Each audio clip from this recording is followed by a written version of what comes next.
yang sangat indah berbentuk kemudian semacam meja kecil atau tempat duduk yang sedemikian rupa yang diartikan masyarakat sebagai tempat duduk pertapa Mahapati Gajah Mada.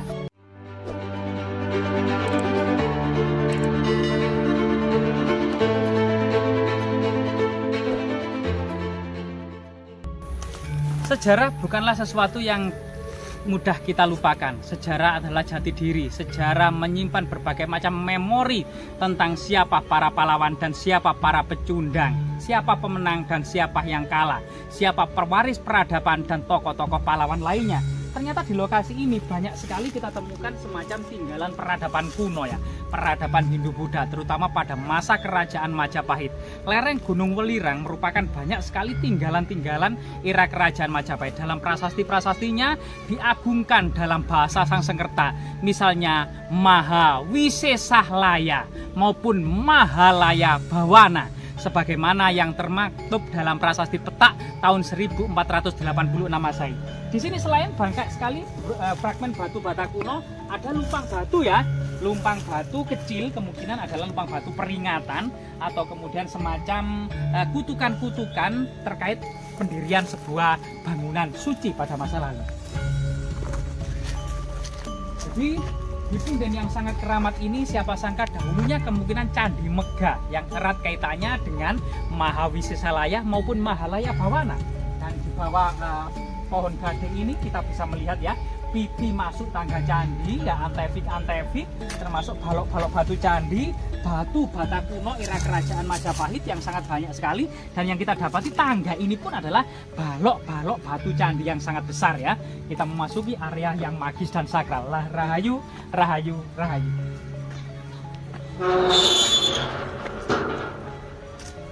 Di sini, misalnya talut di sini, ternyata semuanya terbuat dari balok-balok batu candi, pinggiran-pinggiran candi, antefik, pelipit ya dari sebuah bangunan candi. Nah ini, coba di sini yang ada semacam makara-makara yang identik dengan kemudian tangga masuk bangunan candi.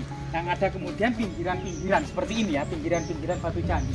Dan yang paling magis dan sakral, masyarakat mengenalnya sebagai punden Mbah Jerbeng, yaitu sebuah kosakata yang kemudian bisa dijabarkan ya menurut cerita tutur yang berkembang, njejeraken rogonan ati marang kang murbeng, yang artinya memang kita tempat ya bertawasulan hingga saat ini, tempat bersemedi bertapa pada masa lalu, sehingga yang di dalam di situ ada semacam kursi-kursi orang bertapa yang termasuk cerita ya tutur yang berkembang adalah Mahapati Gajah Mada.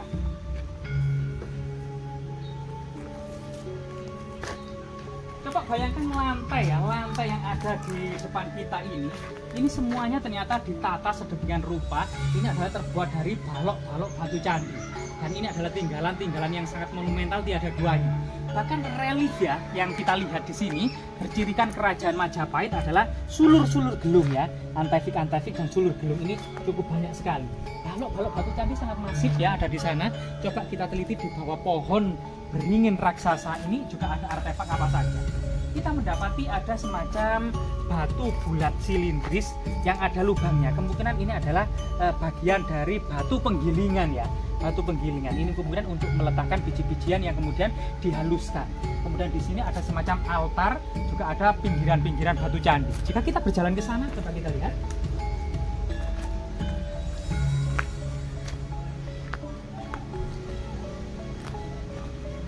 Apa ini? Nah, kita menemukan semacam artefak tembikar penuh dengan hiasan suluran. Dan suluran-suluran ini mengingatkan sebuah cita rasa peradaban kuno yang sangat tinggi ya. Dan ini sangat luar biasa sekali dan banyak sekali ya pecahan-pecahan semacam fragmen-fragmen keramik atau fragmen-fragmen tembikar atau wadah-wadah pada masa lalu seperti kendi, gentong, kuali, jambangan, buli-buli gitu ya, dan banyak sekali yang lainnya ya.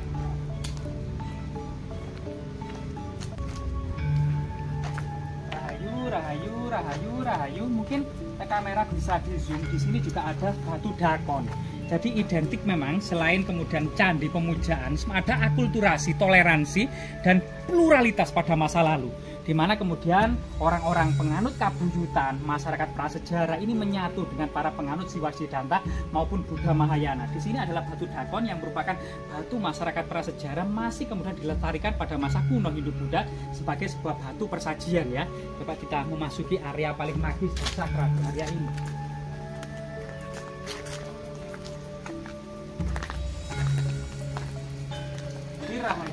Rahayu, di lokasi ini memang dahulunya akan tersirat sebuah candi yang sangat megah pada masanya, semacam bangunan batur bagian bawah berbentuk kotak, kemudian ada umpak-umpak raksasa di atasnya, di tengahnya kemungkinan ada arca gitu ya, atau prasasti lainnya yang kemudian bersatu dengan kemudian atap ijuk no ya, bersusun-susun seperti pura yang ada di Pulau Bali ya. Mungkin gambaran-gambaran seperti itu secara garis besar ya. Dan coba kita memasuki area yang paling magis dan paling sakral ini.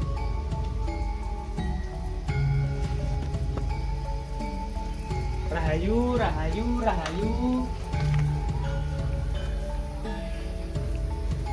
Nah,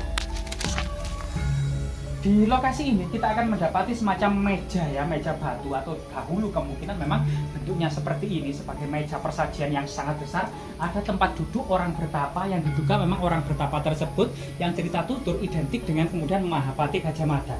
Dan di sini ada semacam bagian dari hiasan ceplok ya dan sulur-suluran yang sangat indah, berbentuk kemudian semacam meja kecil atau tempat duduk yang sedemikian rupa yang diartikan masyarakat sebagai tempat duduk pertapa Mahapati Gajah Mada.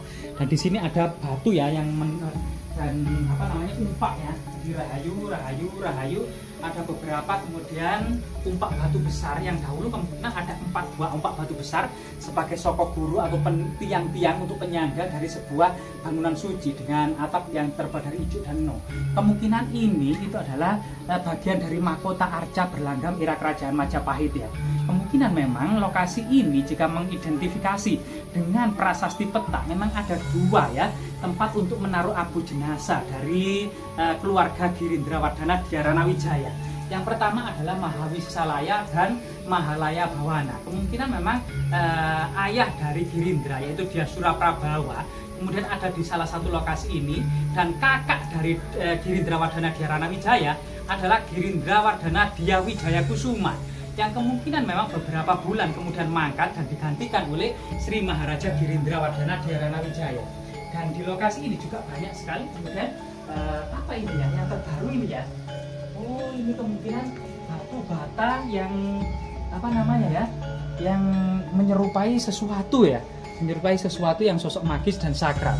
Sampai saat ini masih dilestarikan oleh masyarakat sebagai tempat bertawasulan, sebagai tempat bersemedi, sebagai tempat untuk kemudian apa namanya ya, mendekatkan diri sebagaimana pengertian dari Punden Jerbeng tadi, jejerakan rogolan ati marangkang murbeng atau zat kang murbeng gitu ya.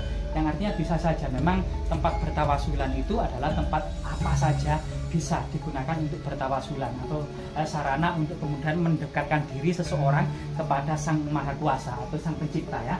Dikasih payung kuning yang saat ini sudah pudar gitu ya. Dan banyak sekali. Jika kita kemudian keliling ke arah bawah, kita juga penasaran ya.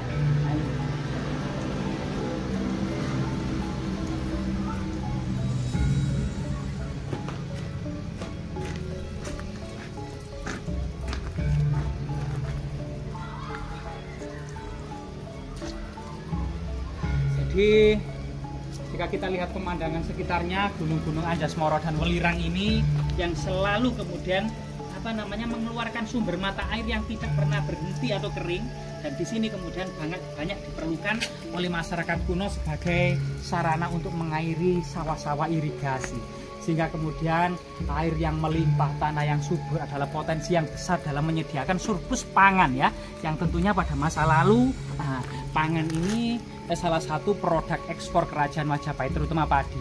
Padi tidak hanya kemudian padi yang ditanam di saluran irigasi, di bukit-bukit pada masa kerajaan Majapahit dikenal dengan padi gogo, itu juga ditanam. Padi yang cara menanamnya itu adalah dengan biji yang dimasukkan ke dalam lubang-lubang kecil di tanah, kemudian tumbuh menjadi padi gogo. Dan airnya juga sangat melimpah di sini ya, air begitu besar.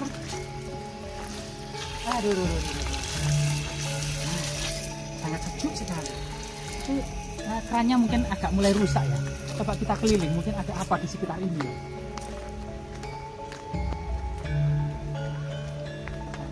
ada jejak-jejak persajian ya, yang kemudian yang masih saat ini memang digunakan sebagian masyarakat sebagai situs religi. Konon katanya doa-doa juga mudah dikabulkan di sini karena mungkin tempat yang dipilih oleh leluhur pada masa lalu itu tempat yang baik tanda-tandanya. Tidak hanya kemudian leluhur itu memilih sebuah tempat untuk mendirikan sebuah bangunan suci, tidak hanya pertimbangan teknis dan strategis saja, tetapi pertimbangan magis dan religius. Ini merupakan pertimbangan utama masyarakat kuno pada masa lalu.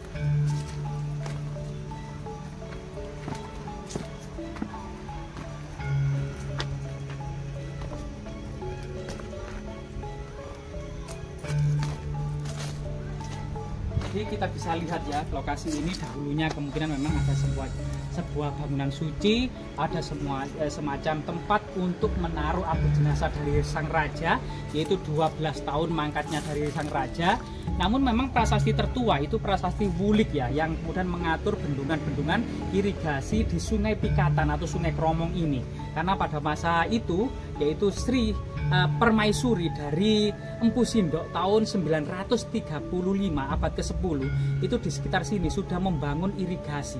Ada irigasi Kahulunan, irigasi Wuatan Wulas, Wuatan Tamya gitu ya, yang di situ dihadiri oleh masyarakat Desa Wulik yang terdiri dari dusun Pangiketan, Panghawaran, Busuran, Padi-Padi dan Pikatan. Jadi nama dua Pikatan dan Padi ini sampai lestari sampai saat ini.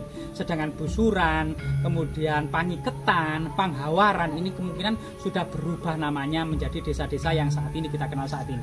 Jadi memang masa lalu merupakan sebuah perjuangan, bukan hanya tidur-tidur saja. Berbagai macam tinggalan monumen ini adalah sebuah usaha, sebuah pelajaran, sebuah pengorbanan, sebuah nilai pengabdian dan kebijaksanaan. Artinya memang peradaban leluhur kita memiliki peradaban yang besar, yang setara dengan peradaban-peradaban yang ada di dunia lainnya.